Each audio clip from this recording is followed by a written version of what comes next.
네, 오늘 시장 돌아보고 내일장 방향과 속도 한 번에 잡아보는 긴급회의 시간입니다. 오늘 이 시간에서는 두 가지 안건 다룰 텐데요. 섹터에 대한 이야기부터 투자 전략까지 꼼꼼하게 세워보겠습니다. 함께해 주신 든든한 두 분입니다. 소재민 JNC 투자자문 대표, 변영인 기업공시연구소 대표 함께합니다. 두 분 안녕하십니까? 네, 고맙습니다. 안녕하세요. 네, 코스피가 오늘도 정말 강했습니다. 이제 6,000피가 얼마 남지 않았는데요. 오늘은 대외적으로 이슈도 참 많았죠. 오늘 시장에서 주목받았던 두 가지 안건 준비해봤는데요. 화면으로 만나보겠습니다. 네, 먼저 삼성전자 vs SK하이닉스 올라왔고요. 두 번째 안건은 3차 상법 개정안을 발의했습니다. 네, 그러면 첫 번째 안건 내용부터 만나보겠습니다. 네, 20만 전자 vs 100만 닉스, 금메달은 누가 딸까 올라왔는데요. 네, 삼성전자랑 SK하이닉스 오늘도 장중 최고가를 경신했습니다.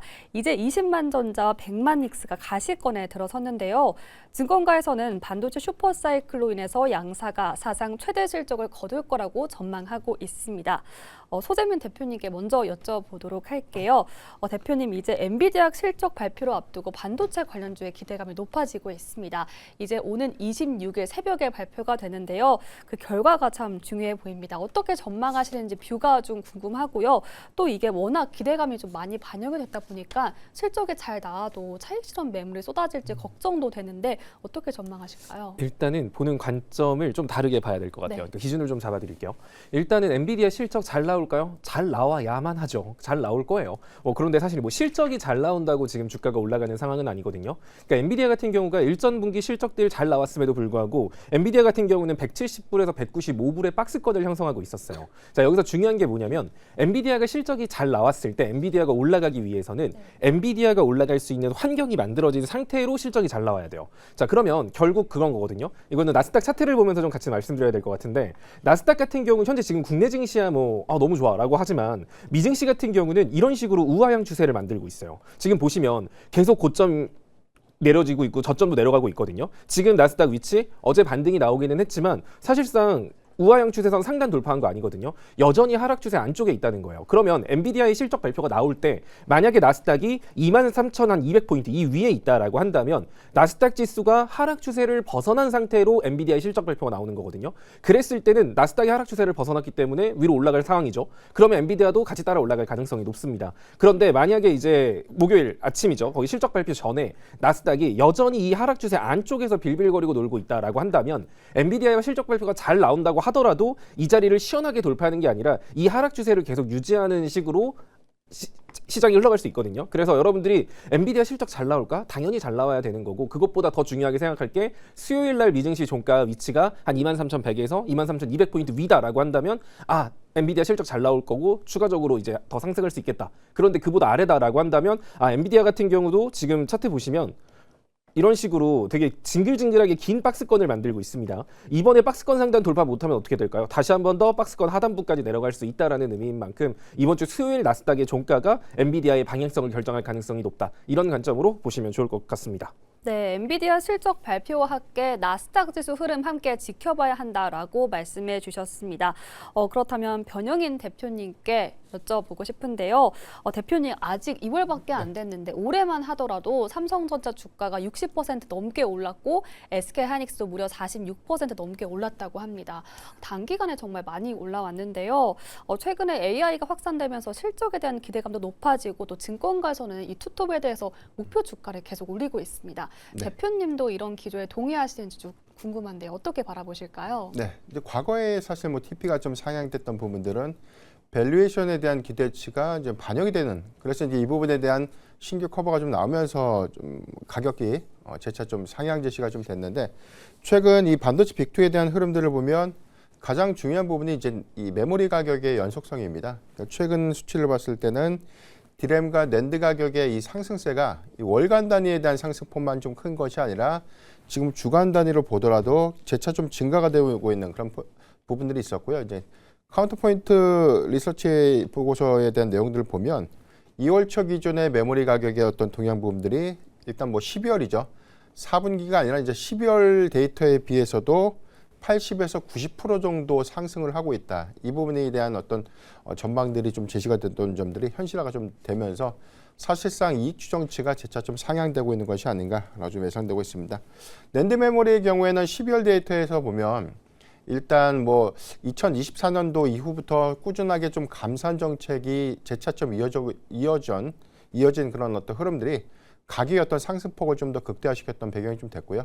1분기 말 이후부터는 쇼티지에 관련된 내용들이 좀 현실화된 그런 부분들이 전체적인 이익 추정치 상향을 좀 이끌었기 때문에 우리가 작년 뭐 한 11월, 12월 달 기준에서 보면 전체적으로 삼성전자와 SK하이닉스의 연간 영업이익 추정치가 뭐 한 80조, 그다음에 뭐 한 90조 정도 좀 제시가 됐어요. 그러니까 최근에 평균적인 수치를 좀 업데이트해서 내용들을 종합해 보니까 지금은 175조, 뭐 180조까지 영업이익 추정치가 상향 제시가 됐던 부분들이기 때문에 그 전에 비해서도 한 70에서 80% 정도에 대한 가치가 더 바뀌게 되는 셈이 오히려 이제 가격 상승 기조와 좀 맞물리면서 목표 주가를 다시금 좀 재산정하는 계기가 좀 되고 있지 않나라고 좀 판단이 좀 되고 있는데, 일단 중요한 부분은 1개월 추정치에 대한 내용들을 좀 상향되고 있는 점, 특히나 1분기 영업이익 추정치도 30조 원대 초중반까지 형성되고 있는 점들을 좀 감안해 보면 올해 이제 1분기 사상 최고에 대한 실적 기조, 그리고 2분기부터는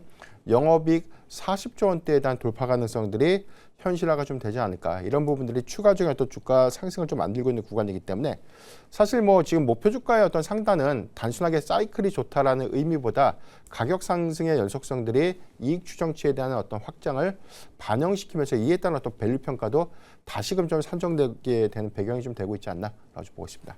네, 계속해서 메모리 가격의 상승 곡선을 그리고 있기 때문에 이 전자닉스의 실적이 사상 최대치를 경신할 것이다, 이렇게 긍정적인 뷰를 제시해 주셨습니다.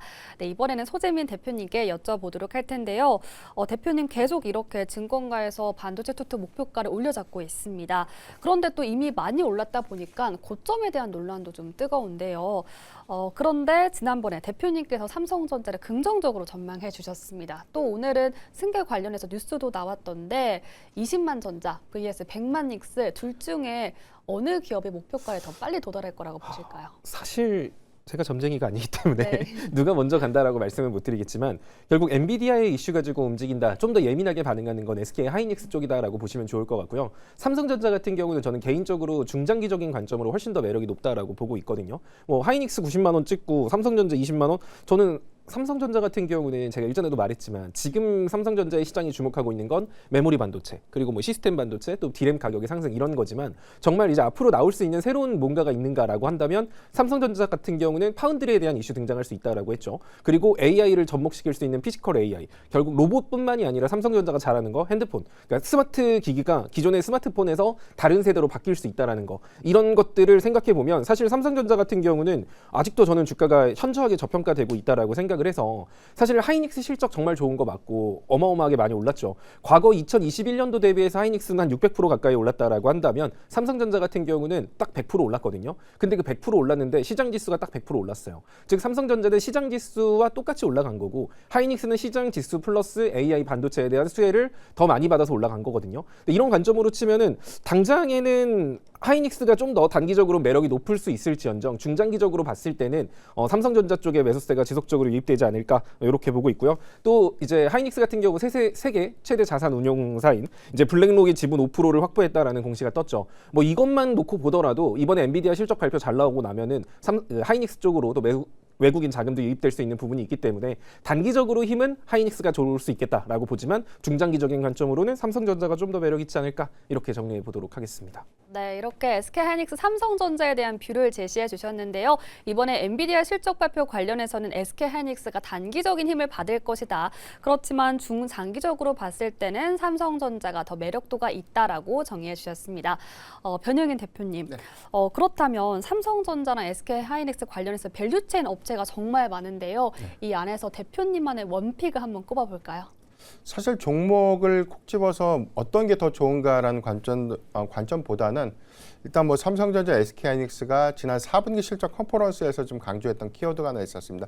증설 투자 분야인데, 과거 이제 다운 사이클 때 사실 뭐 삼성전자와 SK하이닉스가 단기간 늘어난 재고에 대한 그런 부분들이 수익 지표를 크게 악화시켰던 것들을 감안해 보면 메모리 증설이 좀 쉽진 않을 것이다라는 전망이 좀 우세하지만, 일단 이 고대역 부분에 대한 고부가 디램의 경우에는 그 수요 연장선상을 좀 고려했을 때 일단 증설 투자는 좀 본격화될 수 있지 않을까라고 좀 예상이 좀 되고 있고, 이 부분은 사실 삼성전자의 P5 공장의 이 다운시트 부분들을 빠르게 좀 다시금 좀 재개하는 그런 관점으로 좀 이어졌었고요. SK하이닉스도 좀 청주 공장에 대한 어떤 가동률을 크게 좀 상향시키는 그런 전략들이 좀 구체됐던 점들 좀 주목해 보면, 일단 선단 공정 투자가 빠르게 좀 일어난 그런 부분들은 실질적인 어떤 장비주의 어떤 수혜가 좀 될 수 있겠고, 저는 이제 다만 뭐 작년 기준, 작년 하반기부터 올해 초까지의 반도체 소부장주의 어떤 상승 탄력들을 보면 반도체 장비주의 수급이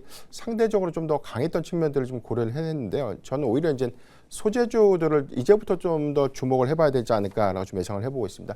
사실 올해 이제 메모리 사이클에 대한 본격화 부분들은 소재에 대한 어떤 수요와 연동돼서 오히려 확장 기조를 좀 보였었던 점, 4분기 개별적인 어떤 실적에 대한 내용들을 보더라도 3분기보다 크게 좀 상향된 점들을 좀 고려할 때 일단 1분기 이후부터는 반도체 소재주들의 어떤 실적 우상향 부분들을 염두에서 좀 주목해 볼 필요가 있지 않나라고 좀 보고 있습니다.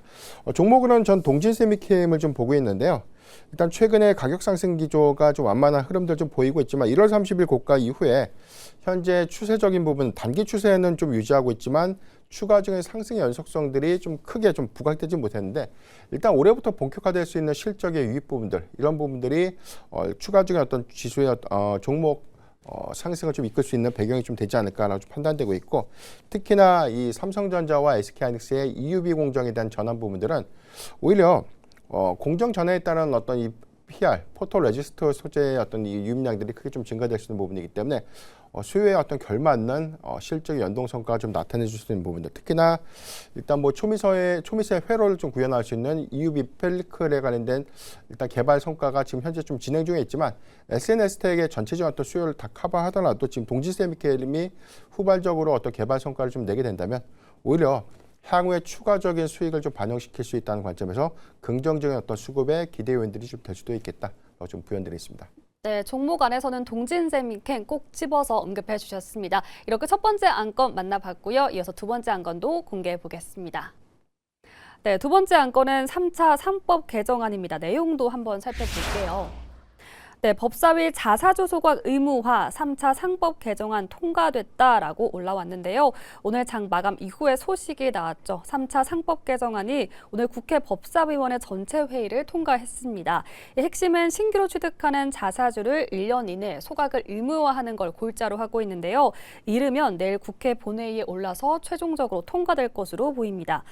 변영인 대표님, 이번에 3차 개정안이 법사위도 통과가 됐습니다. 이제 7,000피를 바라보고 있는 이 상황 안에서 이번 개정안이 증시의 불쏘시개 역할을 해줄까요? 네, 충분한 좀 기대 요인들이 좀 될 수 있겠다라고 좀 판단되고 있고요. 지난주부터 이 국회 법사위의 논의 안건들이 좀 발의가 됐을 때 사실 상법 개정안의 가장 큰 핵심은 자사주에 대한 소각을 강제할 수 있는가, 신규 취득분에 대한 소각 일정들은 어느 정도 예상을 좀 했는데 기존에 보유하고 있는 자사주에 대한 소각을 강제할 것인가, 그 시점은 어떻게 좀 정리가 좀 될 것인가가 좀 관건이었고요. 이번 법사위의 내용들을 보면 신규 취득한 자사주는 1년 이내 소각이고요.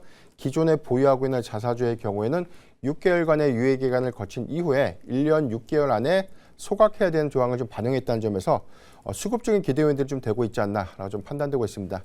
지난주부터 동향들을 보면 뭐 증권주가 좀 강했고 이후에 보험주, 그 이전에 뭐 은행주의 선별적인 시세가 좀 나왔는데 뭐 금요일 종가 기준에서 봤을 땐 지주사에 대한 종목 흐름들도 비교적 견조한 모습을 보였고요. 오늘 풀이장에서는 오히려 모든 종목들이 다 좋았다가 아니라 상대적으로 자사주의 비중이 높았던 뭐 증권주라든가 보험주의 어떤 수급이 상대적으로 좀 더 강했던 점, 특히나 중소형주 안에서도 자사주의 보유 비중이 높은 종목들이 오늘 풀이장에서 좀 굉장히 좀 강한 모습을 좀 보였기 때문에 이 부분은 단발성 이슈보다는 내일부터 국회 본회의가 좀 시작이 되죠. 뭐 늦어도 3월 초에 해당되는 안건이 좀 통과가 된다면 전체적으로는 자사주 소각을 좀 기여로 해서 외형 가치를 좀 더 반영시킬 수 있는, 또는 주주 환원 정책에 대한 환원율이 상향될 수 있는 기대감을 좀 우리가 기대해 볼 수 있기 때문에 이런 부분들 수급적인 어떤 연속성으로 이어질 수도 있겠다라고 판단되고 있습니다.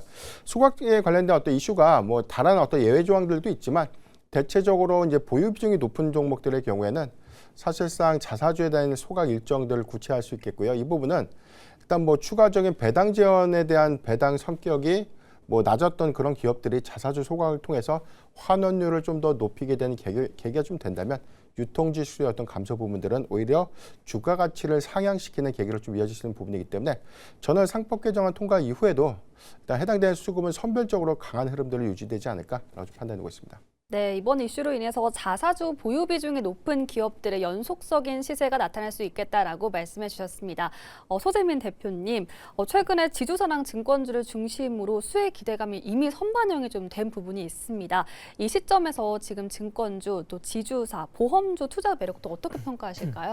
일단은 저는 좀 다른 관점으로 상법 개정안을 보고 있거든요. 네. 그러니까 자사주 소각을 의무화한다는 거는 소각을 해도 그러니까 소각을 해야 된다라는 의미지만 주주총회를 통해서 처분하는 방법도 있거든요. 그러니까 자사주를 가지고 와서 이걸 무조건적으로 소각하라는 게 아니라 주주총회를 통해서 우리가 이 자사주를 어떻게 뭐 장내 매도를 할 수도 있을 거고 다른 회사 주식과 바꿀 수도 있을 거고 뭔가 다른 방향으로 할 수 있다라는 걸 주주총회를 통해서 통과하면 처분까지 할 수 있습니다. 자, 그럼 지금 시장에서 주목했던 건 소각이라는 키워드에 꽂혀 있었던 거예요. 근데 소각이라는 게 사실 주주들 입장에선 정말 좋은 일이지만 기업들 입장에서 자사주를 소각한다?